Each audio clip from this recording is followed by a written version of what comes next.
农委会升格改制做农业部，农业试验所家己分所嘛要改制，要加强研究南部地区无共土壤条件甲气候的特性，针对这个条件来做农业试验，要提升南部地区农产品的生产效率甲品质。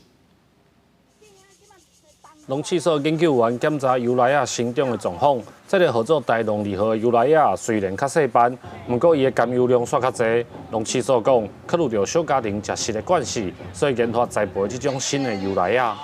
这个品种的话，它的含油量大概11%到14%，然后它是不转色的品种，那它果实是比较中型的，那比较适合现在小家庭一次吃得完的大小这样子。 因为农委会改制农业部，所以有105栋历史的农业试验所家己分所，嘛改制做农业部农业试验所家己农业试验分所。初三赛时除了举办接牌活动，嘛展现目前推广的成果。那针对产业的问题，我们农事单位可以找到这些解决问题的技术，来辅导产业继续往前转型登滚。那这样子才是跟着农业进到下一个阶段最重要的任务。 农试所表示，咱有真好的研发基础，佮有真好的品种资源。面对台湾农业转型，因会配合农业部提升农民收入、甲农产品安全的目标，未来继续培育新的作物，替台湾农产品的国际市场增加竞争力。记者林慧婷，家己报道。